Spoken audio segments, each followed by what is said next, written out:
नमस्कार दोस्तों, मैं मनीष कुमार भोज आप सभी का अपने YouTube चैनल पहाड़ एजुकेशन में हार्दिक स्वागत करता हूं। दोस्तों, आशा करता हूं कि आप सभी लोग स्वस्थ होंगे और साथ ही जो आपकी एलटी की जो प्रिपरेशन चल रही हो बहुत शानदार तरीके से आप लोग कर रहे होंगे। तो दोस्तों, मैं इसी कड़ी में आज आप लोगों के सामने एक बहुत ही ज़्यादा महत्वपूर्ण एलटी का जो फर्स्ट पेपर है, फर्स्ट पेपर की फर्स्ट यूनिट का महत्वपूर्ण प्रश्नों की एक श्रृंखला लेके उपस्थित हुआ हूँ। ये जो श्रृंखला है वो आपके निश्चित रूप में आपकी जो परीक्षा होगी उसमें ये क्वेश्चन पूछे जाएंगे। तो आइए शुरुआत करते हैं आज की श्रृंखला का। तो मेरे साथ आप लोग इसका आंसर भी देते हुए चलिएगा। मूर्ख दर्शक की तरह यहाँ पर ना बने रहें, जिसे आंसर नहीं देना है तो वो कृपया करके लेफ्ट हो सकते हैं। चलिए शुरुआत करते हैं। पहला प्रश्न आप देख पा रहे होंगे, सामाजिक कुशलता को शिक्षा का उद्देश्य किसने माना है, ये बताना। आदर्शवाद ने या प्रकृतिवाद ने या प्रयोजनवाद ने या फिर यथार्थवाद ने। तो किसने माना है, क्या क्वेश्चन पूछ रहा है, पहले इसको थोड़ा समझने की कोशिश। ये कह रहा है कि सामाजिक कुशलता को शिक्षा का उद्देश्य के रूप में किसने माना है। देखिए यहाँ पर 4 वाद आपको दिए हैं, तो इनमें से कौन सा सही है तो आपको बताएं। देखिए इसका आंसर जो है वो प्रयोजनवाद ने ये कहा है। अब देखिए प्रयोजनवाद जो है, प्रयोजनवाद का जो शब्द है वो अंग्रेजी के जो रूपांतर है प्रैग्मेटिकोस से इससे लिया गया है, ये शब्द है। प्रयोजनवाद को अगर हम कहें व्यवहारवाद के नाम से भी जानते हैं। कभी क्वेश्चन पूछा जाता है कि प्रयोजनवाद को किस नाम से जाना जाता है, ये क्वेश्चन भी आप नोट डाउन करते हुए चलिएगा। तो इसको व्यवहारवाद के नाम से भी जानते हैं। अगर हम कहें प्रयोजनवाद या फिर व्यवहारवाद से जो हमारा आश्रय होता है वो सभी विचारों या कहें मूल्यों का निर्माण और साथ ही उसके सत्य और व्यवहार के परिणामों पर पाया जाता है। इसको थोड़ा सा मनन कीजिए। और साथ ही हम कहते हैं कि जो हमारा परिणाम होता है वो संतोषजनक है, तो वह कैसे है, किस प्रकार से रहा या नहीं है, वो प्रयोजनवाद के अंतर्गत आता है। ये कहते हैं कि प्रयोजनवादी जो लोग होते हैं उनके द्वारा इस चीज़ को ये वस्तुगत रूप में या कहें मानव जीवन के वास्तविक पक्ष में कहीं ना कहीं अपना ध्यान को कहीं ना कहीं केंद्रित ये करते हैं। देखिए दोस्तों, इसमें थोड़ा सा ये भी समझने की कोशिश कीजिएगा, जब हम प्रयोजनवाद की अवधारणा की भी बात करते हैं तो उसकी अवधारणाएं क्या होती हैं। देखिए जैसे रॉस है या फिर विलियम है या रोजन है, तो अलग अलग जो हमारे दार्शनिक रहे हैं, विश्व प्रसिद्ध दार्शनिक रहे हैं। एक दार्शनिक के बारे में थोड़ा सा मैं आपको बताना चाहूँगा। जब हम रॉस की बात करते हैं तो रॉस ने क्या है, प्रयोजनवाद जो है एक मानवीय दर्शन के रूप में इन्होंने कहा है। कभी क्वेश्चन पूछा जाता है किसके द्वारा कहा गया कि प्रयोजनवाद एक मानवीय दर्शन है, तो आपको ये भी पता होना चाहिए रॉस के द्वारा कहा गया। देखिए मनुष्य की जो क्रियाएं होती है ना, वो अपनी अवधि के जो पूर्ण रूप से अगर कहें वो जो मूल्यांकनों का क्या करता है, निर्माण करता है। ये सदैव क्या होता है, वास्तविकता का प्रतिबिंब होता है। अब यहाँ पर देख पा रहे हो कि दूसरे नंबर का प्रश्न है, क्या क्या फोवेल ने किस प्रकार के अनुशासन का समर्थन किया है गया। ठीक है, अब किस प्रकार के अनुशासन का समर्थन की यहाँ पर बात हो रही है, तो इसको थोड़ा समझने की कोशिश कीजिएगा बच्चों। देखिए यहाँ पर दिया है दमनात्मक, ये है, फिर आपका बी है विकास का सिद्धांत दिया है, या सी है आपका सामाजिकता का सिद्धांत है, या उपरोक्त है सभी। तो इसका क्या आंसर है, जिसे भी आंसर आता है दीजिए, मूर्ख दर्शक ना बने। पुनः मैं इस चीज को दोहरा रहा हूँ। देखिए इसका जो सही आंसर है वो आपका सामाजिकता और सिद्धांत है। बहुत से लोगों का डी की तरफ आंसर जा रहा होगा, मगर अगर डी की इस तरह से अगर दोगे तो निश्चित रूप में आपका सिलेक्शन नहीं होगा। तो यहाँ पे देख पा रहे होगे तीसरे नंबर का प्रश्न है। तीसरे नंबर का प्रश्न कह रहा है कि शिक्षक के विचारधाराओं और आदर्श किसमें निकलते हैं, किससे निकलते हैं। देखिए हम जब शिक्षक के बारे में बात करते हैं ना, तो उसके जो विचारधाराएं होती हैं, उसका जो आदर्श है किस रूप में वो बाहर निकलता है, किस रूप में। तो पहला जो दिया है यहाँ पर कह रहा है कि शिक्षा का व्यापक अर्थ जानने से, बी है आपका दर्शन से, अध्ययन से, या सी राजनीतिक कार्यों में भाग लेने से, या फिर डी आपका सामाजिक कार्य में सक्रिय सहयोग देने से। तो इसका क्या आंसर हो सकता है। तो दोस्तों इसका जो राइट आंसर है वो आपका क्या है, बी आपके दर्शन के अध्ययन से होता है। ठीक है, अब देखिए यहाँ पर जो स्लाइड नीचे हो गई थी, 2 क्वेश्चन अभी छूट गए, तो आप लास्ट में से कवर करूंगा। यहाँ पर सीधे छठे नंबर का प्रश्न आप देख पा रहे होगे। तो यहाँ पर कह रहा है किंडर गार्डन जो पद्धति में उपहारों की संख्या कितनी है। जब आपने किंडर गार्डन पढ़ा होगा, ये पद्धति पढ़ी होगी, तब आपको ये समझ में आएगा। तो हवा में ही इस चीज का आंसर मत दीजिए। कितनी है, 5 है, 10 है, 15 है, 20 है। तो कितनी है, तो ये आपको पता होनी चाहिए। तो दोस्तों जो इसका राइट आंसर है वो आपका क्या है, 20 उपहारों की संख्या बताई गई थी। वहीं पर इसी से रिलेटेड क्वेश्चन 7वें नंबर का प्रश्न है, ये किंडरगार्टन पद्धति में कितने प्रकार के खेलों को मान्यता दी गई है। अब हम कह रहे हैं कि कितने खेलों को इसमें मान्यता दी गई है, 2 दी गई है, 4 दी गई है, 10 दी गई है, 20। तो दोस्तों इसका जो राइट आंसर क्या हो सकता है, जल्दी से आंसर कमेंट में दीजिए। देखिए दोस्तों जो दी गई है वो आपके 4 क्या दी गई, खेलों को मान्यता यहाँ पर दी गई है, 4 प्रकार के खेलों को मान्यता दी गई। वहीं पर आप देख पा रहे होंगे 8वें नंबर का प्रश्न, वेरी मोस्ट इंपोर्टेंट। जब हम बात करते हैं कि अरबिंदो के आधार पर, अरविंद के अनुसार शिक्षा का प्रथम माध्यम क्या होना चाहिए, ठीक है, तो क्या होना चाहिए, इन्होंने किस पे ज्यादा फोकस रखा है, मात्र भाषा में दिया गया है या हिंदी पे दिया गया है या अंग्रेजी पे दिया गया है या फिर कहें हम ये फ्रेंच में दिया गया है। तो जब हम अरबिंदो की बात करते हैं तो इन्होंने जो सर्वाधिक रूप में जो जिस पे फोकस रखा है, जिस पे कोई सर्वाधिक ये मान्यता देते हैं वो आपकी मातृभाषा। थोड़ा सा अरबिंदो के बारे में भी समझने की कोशिश कीजिए। आप सभी को ये पता होगा कि अरबिंदो को जो जन्म हुआ था वो कलकत्ता में एक घोष परिवार में इनका जन्म हुआ था, और इनका जो जन्म हुआ था 15 अगस्त 1872 को इनका जन्म हुआ था। इनके जो पिता थे डॉक्टर कृष्णा घोष क्या थे, ये मेडिकल ऑफिसर के रूप में ये कार्यरत थे। और आपको थोड़ा सा इनके बारे में थोड़ा रोचक चीजें मैं बताना चाहूंगा।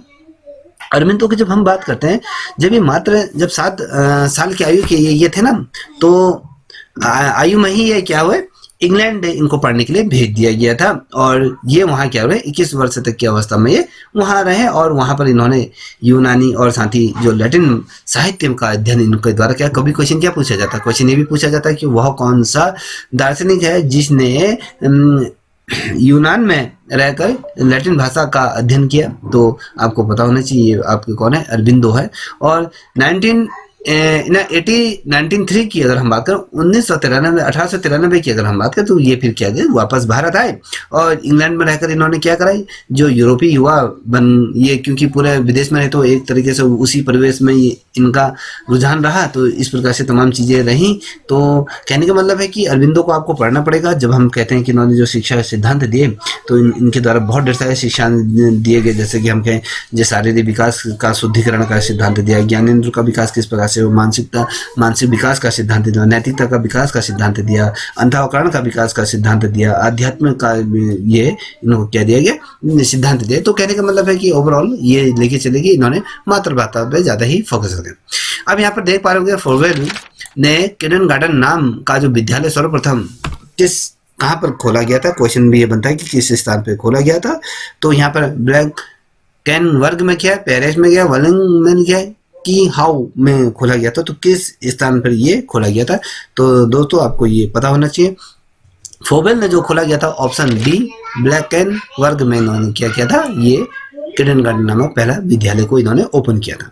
अब यहाँ पर देखिए 10वें नंबर का प्रश्न है, आप देख पा रहे होंगे कि विश्व भारती में किसके लिए शिक्षा की व्यवस्था है।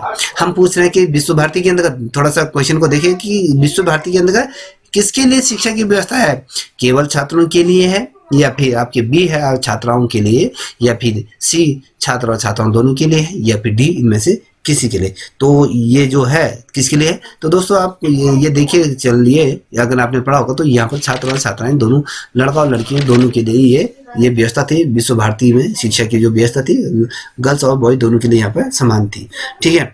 अब यहीं पर देख पा रहे होंगे कि हमने कहा कि 11वें नंबर का प्रश्न है कि श्री अरविंद के दर्शन का मुख्य आधार क्या है। अरविंद के दर्शन का जो मुख्य आधार रहा है, तो ये क्या रहा है, तो आपको यहाँ पर प्रकृति रही है, भौतिक रही है, राजनीतिक रही है, या आध्यात्मिक और साधना योग या ब्रह्मचर्य। तो किसको इन्होंने सर्व महत्व दिया है, तो दोस्तों अरविंदो ने हमेशा जो रहा है कि धार्मिकता पर ध्यान दिया है, और आध्यात्मिकता पर ध्यान दिया, साधन पर दिया गया है, योग पर दिया गया, ब्रह्मचर्य पे, इन चीजों पे दिया गया। तो इसका option D as a right answer है, ठीक है।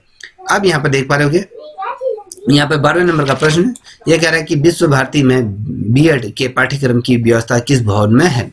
अब यहाँ पे देखिए कितना अंदर पूछ रहा है ना, कितना डीपली आपको पढ़ना पड़ेगा। तो यहाँ पे विश्व भारती में बीएड की जो पाठ्यक्रम की जो व्यवस्था की गई है वो शिक्षा भवन में किया गया था, विद्या भवन में किया गया था, विनय भवन में किया गया था। इनमें से कोई नहीं। तो किस भवन में ये व्यवस्था की गई थी, तो बताइए जल्दी से, मैं वेट कर रहा हूँ आपका। तो जो ये किया गया था दोस्तों, ये किया गया विनय भवन में। ये जो बीएड का पाठ्यक्रम है, इस भवन के अंदर इसको संचालित किया गया था। किसने? विश्व भारती में जो बीएड पाठ्यक्रम का जो व्यवस्था की गई थी वो आपके विनय भवन के अंतर्गत इसको किया गया था। ठीक है, 13वें नंबर का प्रश्न आप देख पा रहे होंगे। ये कह रहा है कि विश्व भारती की प्रमुख विशेषता क्या है। विश्व भारती की प्रमुख विशेषता क्या है? सुरमई वातावरण होता है, बहुत शानदार वातावरण जिसे हम कह सकते हैं। तो बी है आपका निःशुल्क शिक्षा, सी है आपका वैज्ञानिक विषयों की शिक्षा, या डी इनमें से कोई नहीं। तो क्या हो सकता है, जल्दी से आंसर दीजिए दोस्तों। तो सुरमई जो वातावरण होता है, बहुत शानदार शांत चित्त, अगर हम बात करते हैं तो ऐसा वातावरण की यहाँ पर क्या की चर्चा की गई है। किस पे? विश्व भारती की जो प्रमुख विशेषता, अपनी हर कोई अपनी विशेषता लिए बैठा है ना। तो इस प्रकार से अगर मैं कहूँ किसी बच्चे के अंदर ऐसी विशेषताएं होती हैं, वो गाना बहुत अच्छा गाता है, कोई डांस अच्छा करता है, वो उसकी क्या खूबी है। तो इसकी भी खूबी क्या है, तो यहाँ पर बहुत शानदार वातावरण इसमें था। ठीक है, कहते हैं ना कि स्वच्छ मन में जो एक स्वच्छ मस्तिष्क का निवास होता है, तो यही आप चीज को समझना चाहिए। अब यहाँ पर देख पा रहे हो कि 14वें नंबर का प्रश्न है। 14वें नंबर का प्रश्न अत्यंत महत्वपूर्ण भी है, इसे नोट डाउन करते हुए चलिए। ये कह रहा है कि विश्व भारती में बीएड के पाठ्यक्रम की व्यवस्था, ये शायद दोबारा क्वेश्चन रिपीट हो गया, कोई बात नहीं। तो ये आपके विनय भवन में की गई है। ठीक है, कुछ प्रश्न इसमें ऐसे होंगे जो रिपीटेड होंगे। तो यहाँ पर आप देख पा रहे हो 15 नंबर का प्रश्न है। ये कह रहा है कि विश्व भारती की प्रमुख विशेषता क्या है। ये भी दोबारा रिपीट हो चुका है दोस्तों। क्या है, जब ये श्रृंखला बना रहा था तो ऊपर नीचे प्रश्नों का श्रृंखला हो गई थी, तो सुनमय वातावरण था। तो यहाँ पर देखिए 16 नंबर का प्रश्न है। ये टैगोर ने शांति निकेतन के रूप में अपनी विरासत पूरे राष्ट्र को किस वस्तु तो पूरे विश्व को दी, और यह कथन किसका है, ये बताना है। देखिए यहाँ पर दिया है ए महात्मा गांधी, राजेंद्र प्रसाद दिया है, पंडित नेहरू दिया है, मौलाना आजाद दिया है। तो किसने इस चीज को ये किया गया था, तो ये आपको बताना। ठीक है, देखिए दोस्तों, महात्मा गांधी ने ही क्या किया था, टैगोर ने जो शांति निकेतन के रूप में अपनी जो विरासत पूरे राष्ट्र को, वस्तुतः अगर पूरे विश्व को दी, तो ये जो कथन जो कहा गया था, ये महात्मा गांधी द्वारा ही इस कथन को चित्रार्थ किया गया था, कहा गया था। तो इस प्रकार से अब यहाँ पर देख पा रहे हो 17 नंबर का प्रश्न है कि ये विश्व भारती किसके संरक्षण में है।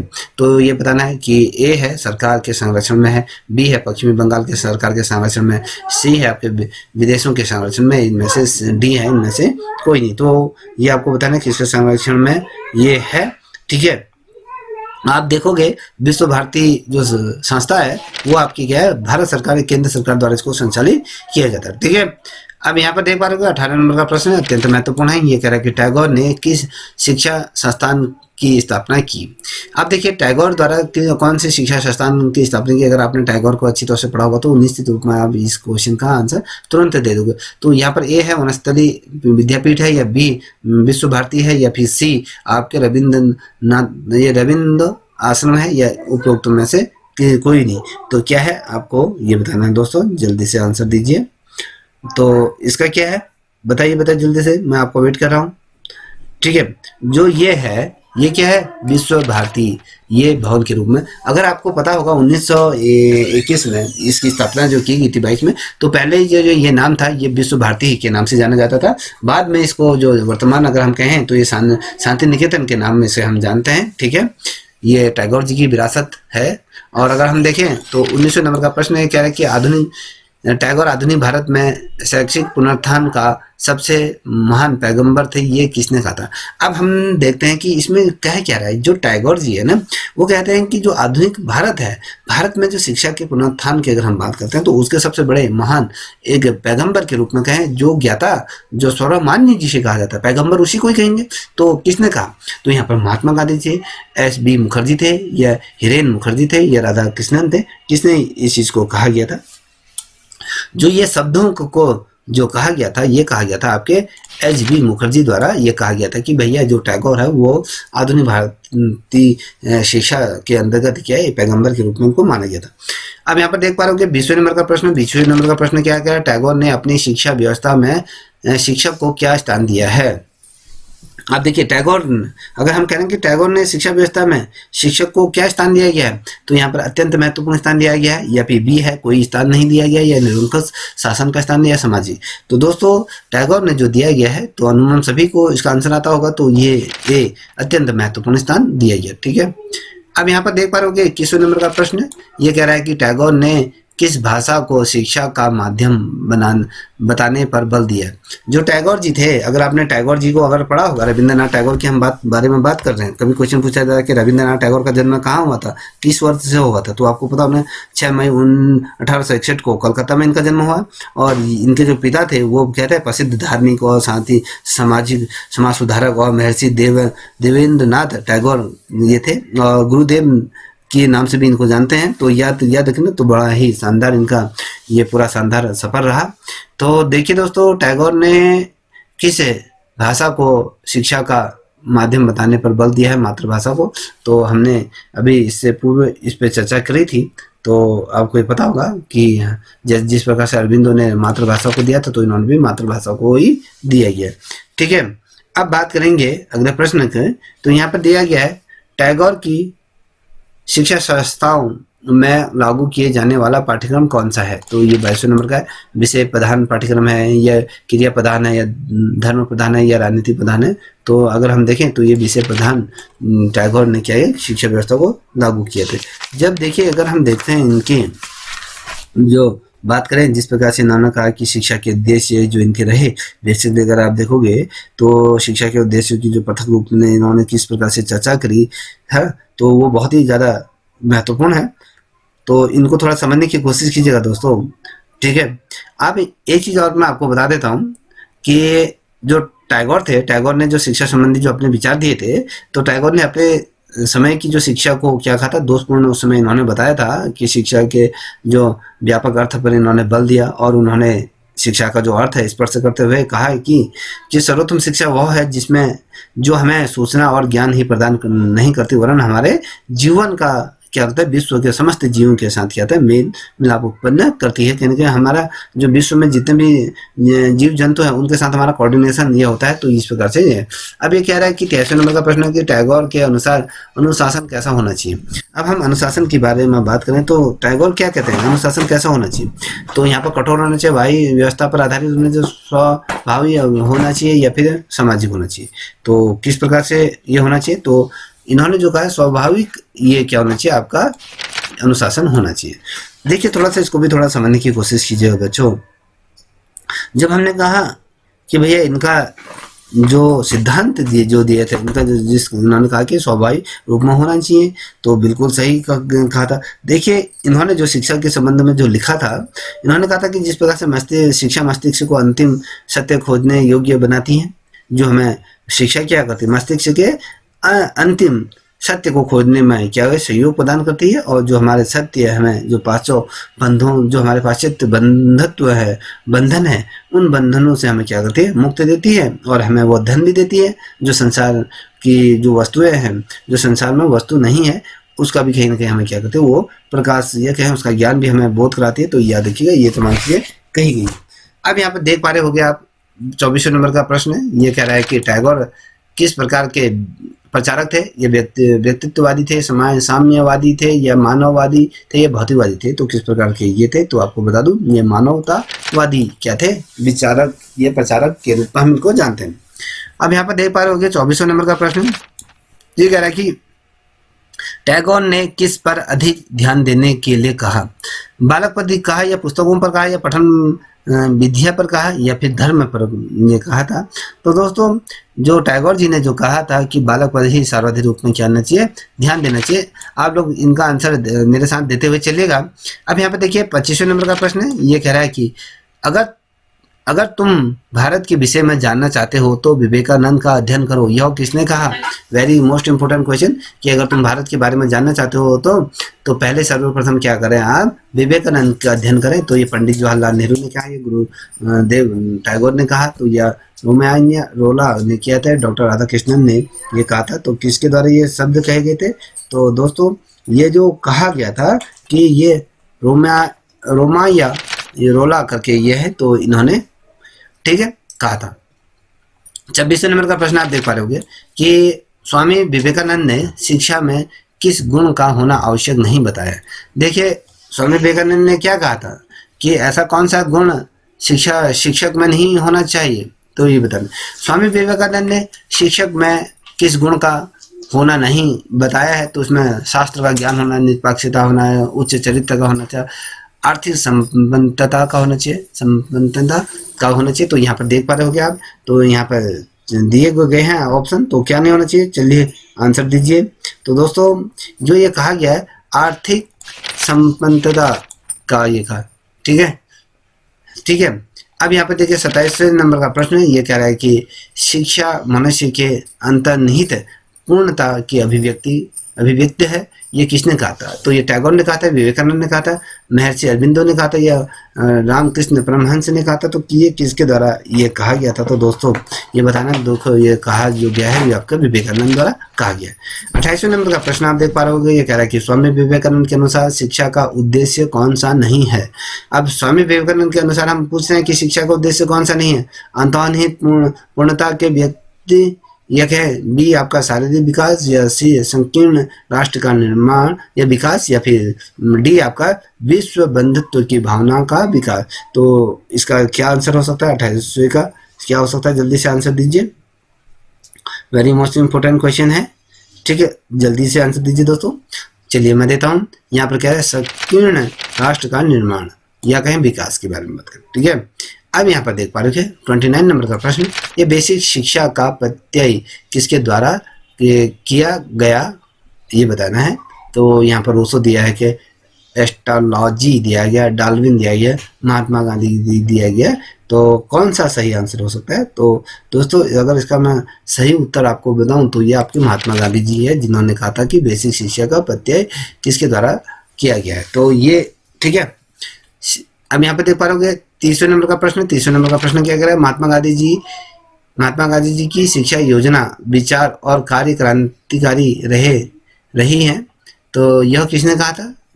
तो यहाँ पर इला सेन, अविनाश लिंगम और एस पटेल या फिर कृपाल लानी, ये दिया है, कृपाल लानी करके दिया है। तो इनमें से कौन सा ये सही है? तो आंसर दीजिए। चलिए मैं वेट कर रहा हूँ दोस्तों, दीजिए। जो ये कहा गया है वो इला सेन द्वारा ये कहा गया, ठीक है। अब यहाँ पर देख पा रहे होंगे कि 31वें नंबर का प्रश्न, गांधी जी के दर्शन में कौन सा तत्व नहीं है? गांधी जी के दर्शन शास्त्र की अगर हम बात करें तो उसमें कौन सा तत्व नहीं है? सत्य तत्व नहीं है, अहिंसा है, ये ईश्वर है, ये भौतिकता। चलिए बताइए कि क्या नहीं है, जल्दी आंसर दो, मैं वेट कर रहा हूँ बच्चों। जो ये उन्होंने के जो है इसमें क्या है, भौतिकता इनके जो दर्शन में नहीं है, ठीक है। सत्य है, अहिंसा है, ईश्वर है, ठीक है, और भौतिकता नहीं है। अब यहाँ पर देखिए गांधी जी का बेसिक शिक्षा का अधिकार क्या है? 32वें नंबर का प्रश्न कि गांधी जी का जो बेसिक शिक्षा का अधिकार क्या है? ये कह रहा है कि आधारभूत शिल्प है, या भाषा है, या गणित है, या भूगोल है। तो क्या है? तो इसमें जो दिया गया है वो क्या है? आधारभूत शिल्प है। अब यहाँ पर 33वें नंबर का प्रश्न आप देख पा रहे हो कि गांधी जी के अनुसार साक्षरता क्या है? अब शिक्षा के बारे में, साक्षरता के बारे में बात कर रहे हैं, जो व्यक्ति को शिक्षित करने के बारे में ये चर्चा कर रहे हैं। तो यहाँ पर क्या रहा है कि पहला दिया है शिक्षा का अंत है, बी है शिक्षा का प्रारंभ है, सी है शिक्षा का न प्रारंभ है न अंत है, केवल एक साधन है। उपरोक्त में से तीनों अशुद्ध है। तो ये कौन सा है? चलिए आंसर दीजिए फटाफट। तो दोस्तों दीजिए।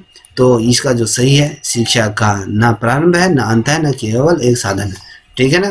तो यह देखिएगा आपका ऑप्शन सी है, राइट। अब यहाँ पे देख पा रहे 34वें नंबर का प्रश्न कि गांधी जी ने किस प्रकार के उद्देश्य पर बल दिया है? ठीक है, किस उद्देश्य पर इन्होंने बल दिया है?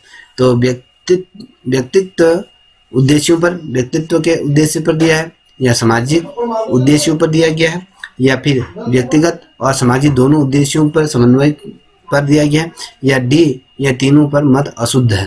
तो क्या है? तो इसका आंसर क्या हो सकता है? चलिए आंसर दीजिए।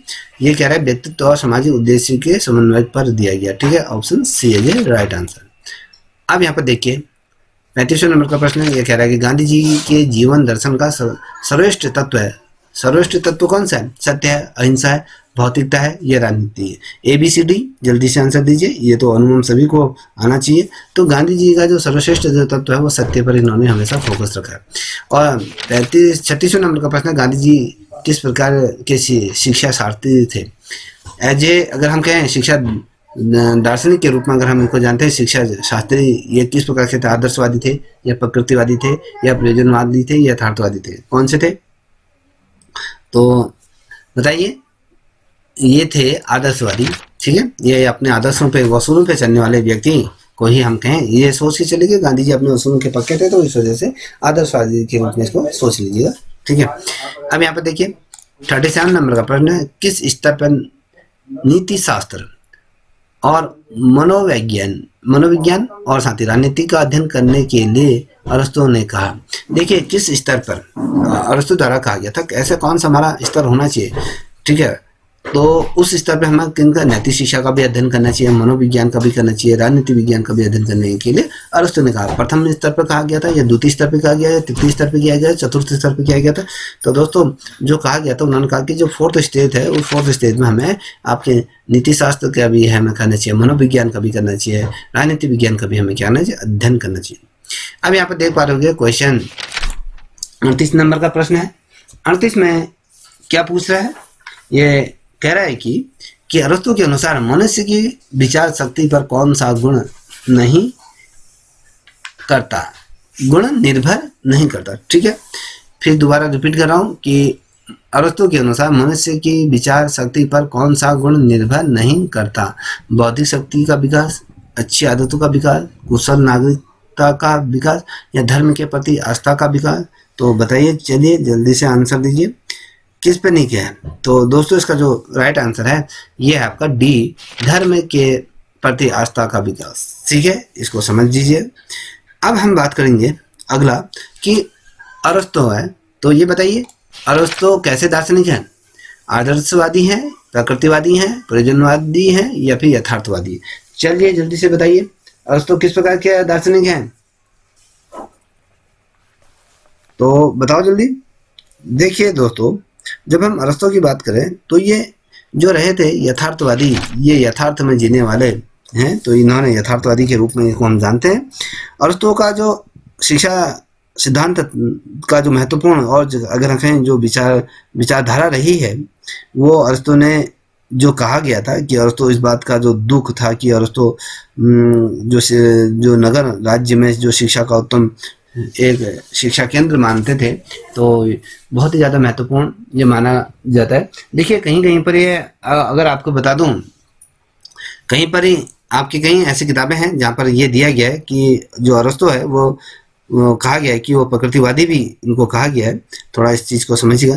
कभी क्वेश्चन पूछा था यथार्थवाद के जन्मदाता कौन थे? यथार्थवाद का देखिए, यथार्थवाद के जो जनक के रूप में जो मानते हैं अरस्तु को ही मानते हैं। तो ये आपके जो 384 ईसा पूर्व से 322 ईसा पूर्व ये थे, और ये प्लेटो के क्या थे? ये छात्र थे, और उन्होंने अपने जो दर्शन को शिक्षक के को अपनाया। तो याद रखिएगा, तो कहीं पर ही अलग अलग दिया है, ठीक है, तो याद रखिएगा, बहुत महत्वपूर्ण है। अब यहाँ पर देख पा रहे हैं 40वें नंबर का प्रश्न है। ये कह रहा है कि अरस्तु के अनुसार व्यक्ति को शिक्षा प्रदान करने का उत्तरदायित्व किसका है? देखिए अरस्तु के आधार पर अगर देखिए जो व्यक्ति है उसको शिक्षा प्रदान करने का दायित्व किसका है, तो ये दायित्व किसका है? यहाँ पर दिया है परिवार का है, समाज का है, राज्य का है, उपरोक्त में से किसी का। किसका ये दायित्व बनता है? चलिए आंसर दीजिए। जो अरस्तु ने कहा कि वो राज्य का है, ठीक है। अब यहाँ पर देखिए 41वें नंबर का प्रश्न है। 41वें नंबर का प्रश्न क्या कह रहा है? एक ज्ञानेंद्रियों यथार्थवाद के समर्थक कौन है? यहाँ पर देखिए मूल कास्ट डेकिन और किमिनियन से दिया है, या मूवी जेम्स और किलपैट्रिक करके दिया है क्या? सी आपका रूसो, स्पेंसर और बटलर दिया गया है, या डी आपका प्लेटो, कांट और शीघ्र ये दिया गया है। तो इसमें से कौन है? ABCD आप बताइए जल्दी से, ठीक है। जो इसका दिया गया option A as a right answer है, ठीक है। वहीं पर आप 42वें नंबर का प्रश्न देख पा रहे, शिक्षा में यथार्थवाद का कौन सा रूप नहीं है? ये जो रूप की अगर कौन सा रूप नहीं है, ये व्यक्तित्ववादी या मानवतावादी या सामाजिक या फिर ज्ञानेंद्रिय। तो कौन सा रूप नहीं है? जल्दी आंसर दीजिए फटाफट। देखिए इसका जो रूप नहीं है वो व्यक्तित्ववादी नहीं है, ठीक है। अब यहाँ पर देखिए 43 का आंसर देखते हैं। तो ये क्या कह रहा है? ये कह रहा है यथार्थवादी पाठ्यक्रम किस पर आधारित है? यथार्थवादी पाठ्यक्रम किस पर आधारित है ये पूछ रहा है। ये उपयोगिता और आवश्यकता पर, या विचारों या आदर्शों और मूल्यों पर, या कहीं भी धर्म पर, या राजनीतिक व्यवस्था पर। तो किस पर है? चलिए आंसर दीजिए दोस्तों, जल्दी से आंसर दीजिए, ठीक है। ये जो है अगर मैं बात करूं तो ये आपका ऑप्शन ए क्या है? उपयोगिता और आवश्यकता पर, ठीक है। अब यहाँ पर देख पा रहे हो कि 44 नंबर का प्रश्न ये कह रहा है यथार्थवाद ने किस विधि को सबसे अधिक महत्व दिया है? कौन सी विधि को सर्वाधिक रूप में महत्व दिया है? चलिए बताइए। व्याख्यान विधि को, पुस्तक पठन विधि को, या फिर योजना विधि को, या राजनीतिक व्यवस्था को? किस विधि को यथार्थवादी ने ज्यादा महत्व दिया है? चलिए आंसर दीजिए। देखिए जल्दी से दीजिए बच्चों, मैं वेट कर रहा हूँ आपको। जल्दी, किसी का भी आंसर अभी तक नहीं आया। देखिए अगर मैं कहूँ आपसे,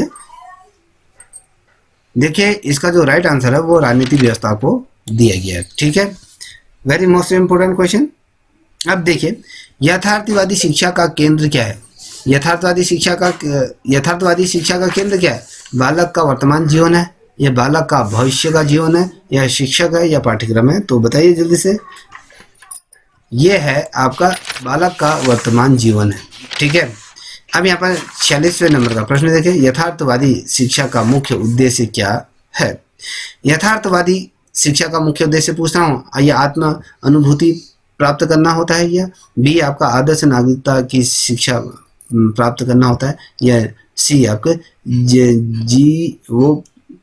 प्राजन्य की क्षमता उत्पन्न करना होता है, या व्यक्तित्व का विकास करना होता है? तो कौन सा है आप बताइए, जल्दी से आंसर दीजिए। चलिए मैं वेट कर रहा हूँ दोस्तों। जो इसका जो सही ऑप्शन है वो आपका क्या है? सी, जीविकोपार्जन की जो हमें सी है। आप इस देख लीजिए, उच्चारण में थोड़ा सा गलती हो रही होगी कि इसकी क्षमता से उत्पन्न करना होता है, ठीक है। इसको नजरअंदाज कर दीजिएगा। अब यहाँ पर देखिए 47 नंबर का प्रश्न है। यथार्थवादी विचारधारा का दृष्टिकोण कौन सा है? बताइए। ये पहला क्वेश्चन है, पूर्णतः आध्यात्मिक, या पूर्णतः लैंगिक है, या पूर्णतः वैज्ञानिक है, या पूर्णतः सामाजिक है? तो क्या है दोस्तों, जल्दी से आंसर दीजिए कौन सा? तो ये है पूर्णतः वैज्ञानिक है, ठीक है। अब यहाँ पर देख पा रहे होंगे 48 नंबर का प्रश्न है। यथार्थवादी दर्शन किस पर अधिक बल देता है? यह मानसिक शक्तियों पर देता है, या शारीरिक विकास पर देता है, या व्यवहार और प्रयोग पर देता है, या आध्यात्मिक विकास पर देता है? तो किस पर देता है? तो ऑप्शन किस पर सबसे अधिक बल देता है? वो जो देता है वो आपका जो देता है ये ऑप्शन ए मानसिक शक्तियों पर देता है। देखिए हमारा जब मानसिक तौर पे हम जब विकसित होंगे तो हम उस पर ही सारा रूप में क्या देंगे? बल देंगे। अब यहाँ पर देख पा रहे हो 49 प्रश्न है। जॉन डविक ने किस शिक्षण विधि का समर्थन किया है? देखिए क्रिया विधि का क्या है, खेल विधि का क्या है, स्व अनुभव विधि का क्या गया, तो फिर यह उपरोक्त में से सभी विधियों का। तो जल्दी बताइए कौन सा है आपका? उपरोक्त सभी विधियों पर इन्होंने फोकस रखा है। अब यहाँ पर 50वें नंबर का प्रश्न आप देख पा रहे हो। 50वें नंबर का प्रश्न क्या करता है? यथार्थवादी विचारधारा किस को अधिक महत्व देती है? किसको अधिक महत्व देती है? वस्तु या पदार्थों को, या सिद्धांत या विचारों को, या धर्म को, या फिर समाज को? तो जल्दी से आंसर दीजिए, किसको देती है? जो ये देती हैं ये आपके वस्तु और पदार्थों को क्या दे? महत्व देती है। 51 नंबर का प्रश्न है। जॉन डविक किस विचारधारा के समर्थक थे? राजतंत्री, या कुलीन तंत्री, या लोकतंत्री, या अधिनायकवादी? तो कौन से हैं? तो ऑप्शन इसका आंसर दीजिए, जल्दी से जल्दी आंसर दीजिए, आंसर दो जल्दी से। तो इसका जो राइट आंसर है ये क्या है? जल्दी से आंसर दीजिए, मैं वेट कर रहा हूं दोस्तों। तो इसका जो option C as a right तंत्र लोकतंत्री ये है, ठीक है। अब बात करेंगे अगले प्रश्न की तरफ बढ़ रहे हैं। अगला प्रश्न भी अत्यंत महत्वपूर्ण होगा। ये कह रहा है कि यहाँ पर देख पा रहे होगे क्या कह रहा है, इसको थोड़ा समझने की कोशिश कीजिएगा बच्चों। ये कह रहा है कि जॉन डविक के अनुसार शिक्षा का उद्देश्य होना चाहिए, कैसा उद्देश्य होना चाहिए? व्यक्तिगत विकास का, या सामाजिक कुशलता का विकास, या आध्यात्मिक विकास का, या उपरोक्त में से कोई नहीं? जल्दी बताइए आंसर।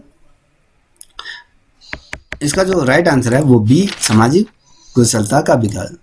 अब यहाँ पर देखिए ये कह रहा है कि 53 नंबर का प्रश्न, शिक्षा सिद्धांत ही दर्शन है, ये किसने कहा था?